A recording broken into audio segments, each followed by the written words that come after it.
All right, guys, this is Esme, the Dean of Students at Sonnenberg Schools, and I'm with. Lucas Schabel, you might have seen me last time. And I'm Aiden Branyard. I'm Sophia Shear with Sonnenberg Consultants. I am Brianna Parr, also with Sonnenberg Consultants, and I'm the school ABA coordinator here at Sonnenberg. I am Andrew Jorge. I'm a student in sixth grade. Sweet, and we're here with Sophia and Brianna. They're representing Sonnenberg Consultants. So maybe the big question so far is, what is ABA and what do you guys do? Okay, so ABA is applied behavioral analysis, and it's a type of therapy that we do with kids with autism, but it also can be done with anybody who is struggling behavior-wise in any environment. So for my role, I am a senior therapist, so I create programs for different students here at the school, and then I also create programs and work with kids at our clinic as well in Pleasant Prairie. I have a question. So, is the therapy you do kind of like sit in the giant long chair therapy, or is it a different kind of therapy? We do not do the long chair therapy. That's more of talk therapy. What we do for our therapy is we work directly with the kids in whatever setting they're in, so whether that be a clinic or school setting, and we work specifically on skill acquisition, so learning skills to help them be independent in the school setting, or behavior reduction. So any behaviors that impede their ability to learn in the school setting, we work on alternatives to those behaviors so that they can be successful. Good, because one, that would be too expensive to get that long chair. And of course, talking it out is better than throwing it out. I have some questions, but I'm not gonna do it because it's time for some ABA Mythbusters. Let's set the record straight. Question number 1 for you guys. True or false? ABA is only for kids. I might be guessing that this will be false. Am I right? Yes, you would be correct. It is false. So, like I kind of mentioned before, it is for kids with autism and just anyone with autism, but also people who struggle with behavior in certain environments like school, home, in the community. So, yeah, anywhere. I'm a little scared of this a little because the second question asks the question, is ABA the same as discipline? I might be guessing no.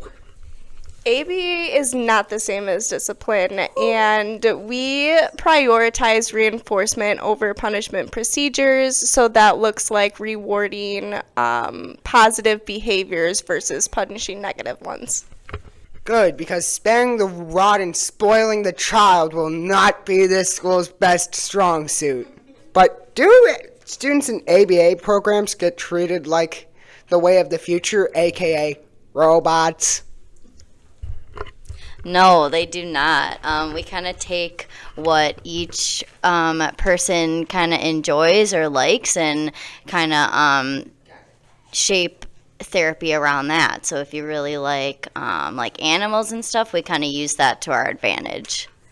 Now, next off, there is a student in my class who doesn't speak much. In fact, she doesn't speak much at all.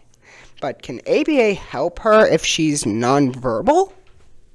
ABA can definitely help if they're nonverbal, and we're never going to force anybody to speak vocally if that is not their preferred method of communication, but we'll look for alternative methods such as a picture exchange system or an AAC device, which is a electronic device that they can use to use picture cues and words to communicate that way.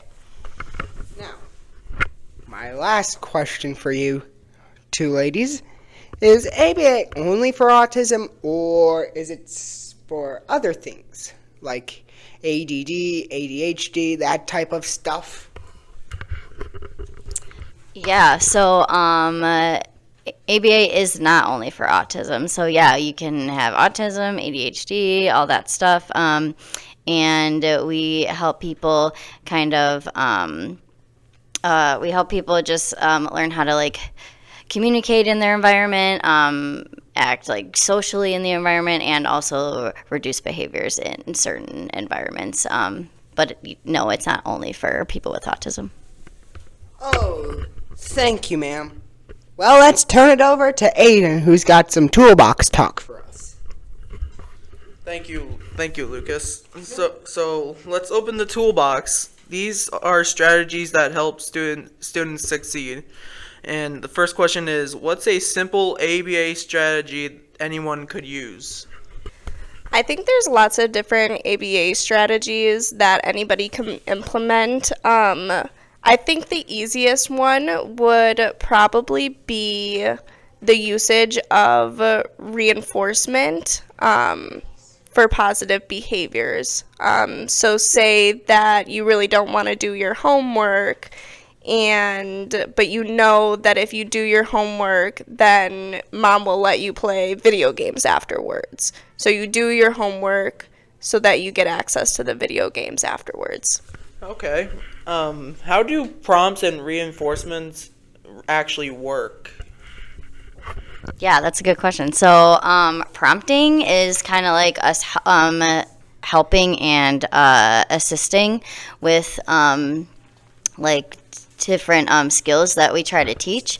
So, for example, let's say you're learning how to write your letters, and at first we can kind of write the letter on like a piece of paper, and then you guys can like trace it, and then we'll slowly kind of like fade that away. So then it would be like okay, now you draw the letter with like a model and stuff like that. So like I would write the letter A, and then you would write the letter A, and then the next step would be like, okay, now I don't write it, and I'll just tell you, okay, write the letter A. So that's kind of how some prompting works, and it just is kind of like fades away our help. So then you guys can do it on your own. And then what was the other one? Reinforcement?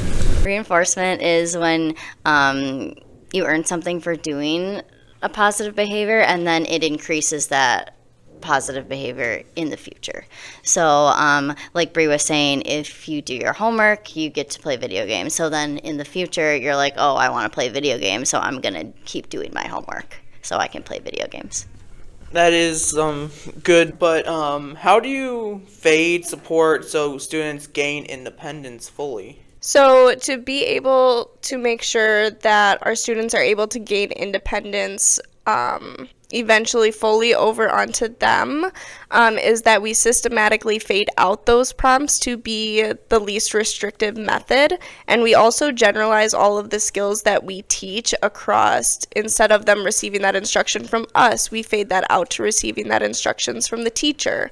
And other ways to fade out our help completely so that they don't need us. That must be really difficult, but what are your top 3 classroom-friendly ABA tools that you use?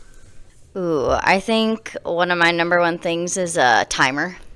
That really helps, like knowing like where we're at with certain things and how long like our students can have their break and then all that stuff. Or like with sharing, it's a good tool to have with like, okay, now this person has 3 minutes with this toy, and then you can have it. So that is one of my favorite tools. Yeah, I think some more of my favorite tools would be fidgets. It's crazy how having something like in your hands that students can focus on while they don't necessarily have work directly in front of them, or maybe they just need to be listening at that time, can really help with them staying on track and staying on task, staying in their seat.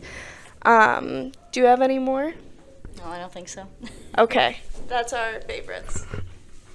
Well, those are some good options, but how do visuals and schedules help students stay on track? Yeah, so I think it's really good to have that visual schedule in front of them so then they know where they're at throughout the day. I've had a lot of experience of students kind of like going through the day and being like, oh my gosh, when do we get to go home? This is boring or whatever. So it's good to have that kind of visual option and see like, okay, I'm at lunch right now and I have like 5 more things to do and then I get to go home. Well, that is a good way that they could learn. So I'm going to be giving Ryan the mic. All right, so what's your favorite snack after a tough question? Definitely favorite snack would probably be hot Cheetos and cream cheese. Thank you. Also, what's the most used phrase in your day? Oh my gosh, I feel like I use a lot of phrases. I feel like I say like, all right, everybody, time to clean up, or okay, time to clean up, like just that type of phrase. That can get your point across pretty well. Also, what's your dream classroom setup? Dream classroom setup would probably have a massive sensory space full of like swing, crash pad, climbing, stuffed animals, all of those things. I mean, I would love to be in that classroom. What's one behavior goal that you'd love to work on yourself? I'm not a fan of change, so I think that is one of my really big things that I would ABA myself on. And a student quote you'll never forget? Ooh, there's definitely lots of different things that the students have said that are just completely unexpected. I think some of my favorites are anything to do with like swearing. Because that's like very unexpected and always kind of makes me giggle a little bit. But like, it's kind of funny when out of the blue someone just swears. That's all I had. Okay, another question that we haven't asked you guys yet is how does ABA work here at Sonnenberg schools and how do you guys help us? ABA works in the school. We have a team of about 8 different staff who come and work at the school location who were from the clinics, and they work one-to-one with specific students in the classrooms, working on those behavior reduction and skill acquisition. So within a classroom, you'll probably find a few different BTTs who are working specifically with one client and working on those skills that they need to develop to be able to be independent in the classroom. Okay, then. Let's play What Would You Do? ABA edition. Let me tell you how I would handle 5 situations.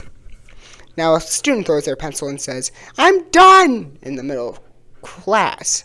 I would personally back my chair away from the situation and let you guys handle it. So what I would do is, that is a good idea. If you're a student in the classroom, definitely give them some space, kind of back away.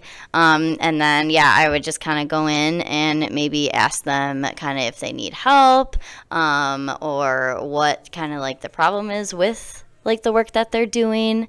And kind of, just ask them like what's going on and then go from there. That's really neat. Now, say someone keeps getting up from their seat every few minutes. What's your move? I would probably ask the student, maybe this is a student who has significant sensory needs, and maybe I would ask them if they needed to take a break outside of the classroom to get some of that movement out. That's good. And besides, with our new playground coming soon, they're definitely gonna get a kick out of it. Now, say a student flaps their hands and rocks when they're excited. What is the best response? Yeah, so if it's not really distracting to the classroom, we kind of just let it be, because that is a way for like that student to meet their sensory needs. If it is distracting, then maybe I would ask if they need a fidget or pick out something to fidget with if it's distracting, or if it's distracting like they're learning also.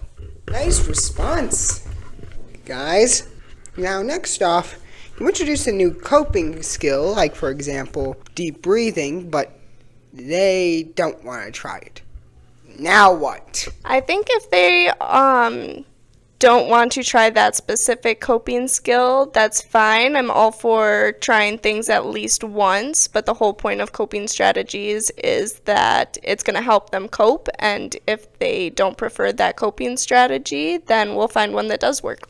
Good. Now, the last one on this is that the student succeeded.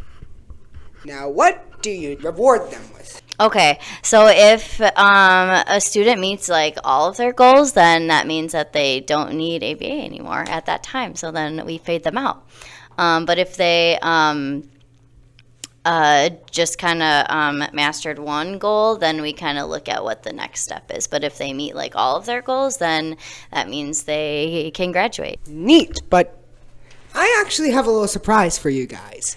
3 bonus questions that I decided to cook up for you guys while Andrew was answering them. First off, what's your favorite part of the Sonnenberg newsletter, Behind the Sun? I love to hear about your guys' experiences and your perspectives. I think that's really beneficial to not only the Sonnenberg community, but also the autism community. So, is it the personal meaning of neurodivergence? Just say yes or no. Yes. Okay then. Next off, what is the best story in the blog you've read so far? Is it my story, The Django, which unfortunately had ended early since I lost ideas for it, and besides, the plan for the 3rd chapter was a bit too mature for Mr. Peter? Or is it something else? So I'm new to like the Sonnenberg school location, so I have not read it, but if I would love to be shown like where to read it so I can read it in the future. Well, good news. It's at sonnenbergschools.com. And maybe you can go, you parents out there could go and register your student or something like that. And finally, what is your dream to see at Sonnenberg Schools? I think that's a little bit of a complicated question. To see at Sonnenberg Schools, we already kind of do it, but I'd love to just continue developing our collaboration and our teamwork with each other between ABA and the school. And yeah, to get everybody the services that they need and the support that they need in the classroom. Well, that has been a good podcast, everyone. And I couldn't have said it by myself.